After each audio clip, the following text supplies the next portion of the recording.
Hello नमस्ते प्रणाम। हम राइटर रोहित विदर्दी बहुत ही वार्ड एकदम तगड़ा हिट मैटर लेकर के आ गए हैं। लगन स्पेशल सॉन्ग है, तो देखिए इसको कैसे रिकॉर्डिंग करना है, हम आप लोग को गा के सुना दे रहे हैं। और जो इनको भी मतलब कि अपना पर्सनल सॉन्ग लिखवाना होगा वो हमारे इस नंबर पे कॉल करके अपना पर्सनल सॉन्ग लिखवा सकते हैं। देखिए इसका मुखड़ा है, कैसे रिकॉर्डिंग करना है हम आप लोग को एक बार गा के सुना दे रहे हैं। अरे भरल पूरल बाटे समियाना, तोहरे पर बाटे हो सब कर निशाना है। सुना हाँ, भरल पूरल बाटे समियाना, तोहरे पर बाटे हो सब कर निशाना। आइल बारू साटा पसटे के परी सुन रसीली हो, हर जतन कमरिया हिली हो त उतन नमरिया मिली हो। जितन कमरिया हिली हो त उतन नमरिया मिली हो।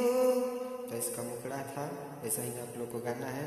और देखिए इसका अंतरा है, अंतरा भी हम आप लोग को गा के सुना दे रहे हैं। अरे हुस्न के जलवाया पन हो दिखाई, पूराई महफिल के दहना सजाई। कि तोहर संगे सभे केहू नाची हो, आज धाम तोहार नहीं बाची हो।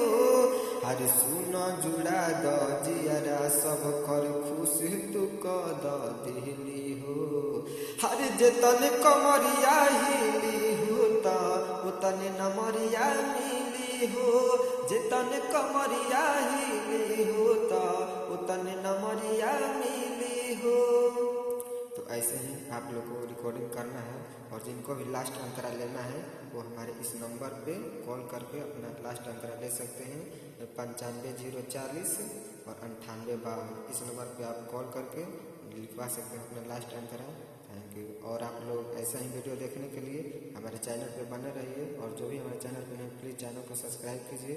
और अच्छा लगे तो एक बार वीडियो को ज़रूर शेयर कीजिए। अब डेली हमेशा ऐसा वीडियो आता रहेगा।